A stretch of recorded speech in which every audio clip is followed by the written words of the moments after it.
We're getting new insight into the Trump administration's plans to set up accounts for kids.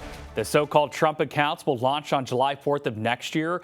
Babies born between January 1st of this year through 2028 will receive $1,000 of federal funds that will grow tax-free. That money to be invested in broad stock market index funds can be used for education, housing, or converted into a retirement account once that child turns 18. Two tech billionaires will also expand those accounts to an additional 25 million children. Let's bring in Dr. John Barrett, a political science professor at LeTourneau. Dr. Barrett, always good to have you. Dr. Barrett, I first want to ask you, what was your first reaction when you heard about the administration launching these Trump accounts? Well, this is interesting because this is an idea that you usually see on the left rather than among conservatives.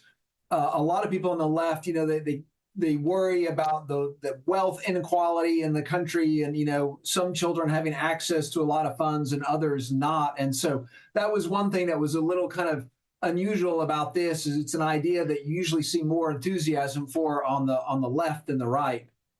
And what should we make of the private billionaires stepping in to fund a federal program? Is this a general boost or a troubling sign that government policy is relying on a private wealth? Yeah, that's very unusual for somebody to step in like that and bankroll a government program. And Trump has even kind of hinted that this may be the first of more, donations to kind of top this up. So we'll have to see where this goes. But it is definitely an unusual approach to, backing a government program. And Dr. Barrett, obviously, there are still a lot of questions as we are just, months away from this actually rolling out on July 4th of next year. But what does a program like this mean for Texas families in particular?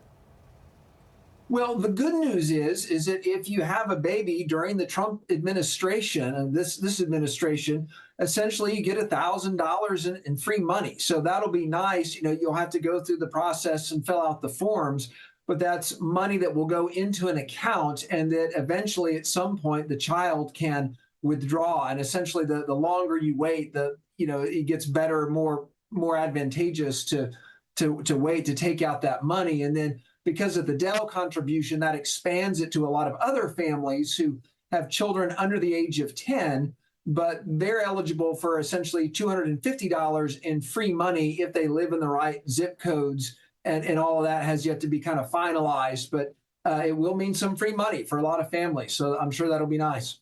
And what are the biggest unanswered questions when you think about parents needing clarity on before this launches?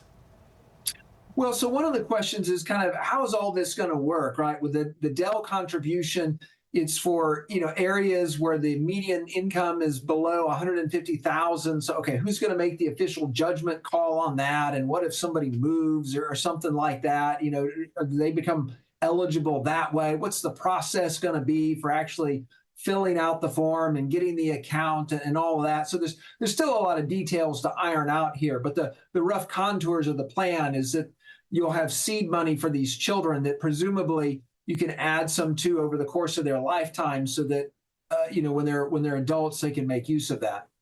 Alrighty, Dr. Barrett, thank you for your time. Thank you.